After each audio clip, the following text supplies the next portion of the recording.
ବାପା ତୁ ଜାଣିଛୁ ନା ସେଦିନ ମୁଁ ଥରେ ସେ ମଦ ଭାଟି ପଟେ ପଳେଇଥିଲି ବୋଲି ମୋ ବୋଉ ମତେ ଗୋବର ପାଣି ପିଆଇଥିଲା। କେମିତି ବାପା ତୁ କେମିତି ବିଶ୍ୱାସ କଲୁ ମୁଁ ମଦ ପିଏ ବୋଲି? କେମିତି ବିଶ୍ୱାସ କଲୁ?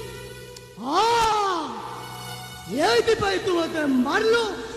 ତୁ ଯଦି ମତେ ନ ମାରିଥାନ୍ତୁ ସିଏ ତତେ ପାର କରିଦେଇଥାନ୍ତେ।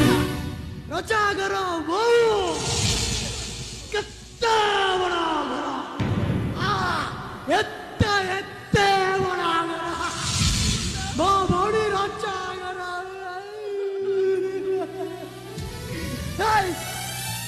ସେଇଥିପାଇଁ ତ ହୁଣ୍ଡାଟାକୁ ଏତେ ମାରିଲୁ।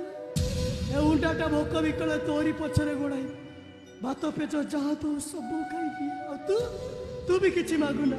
ସବୁବେଳେ ମୋ ପକେଟ ଅଣ୍ଡାଳୁ ଏ ହୁଣ୍ଡା ମୋ ପାଇଁ କ'ଣ ଆଣିଛି? କାକରା ପିଠା ନା ଚକୋଲେଟ କ'ଣ ଆଣିଛି? ଏମିତି କେତେ କଥା। ବାପା ତୁ କାହିଁକି ମତେ ଏମିତି ମାରି ଜାଣିଛୁ ନା ବୋଉ ନା ମତେ ତୁ ଯେତେବେଳେ ଖବର ଦେଇଥିଲୁ ତୁ କାକରା ପିଠା ରଙ୍କୁଣିଟା ନା କାକରା ପିଠା ଦେଇଛି ଖାଇଦେ।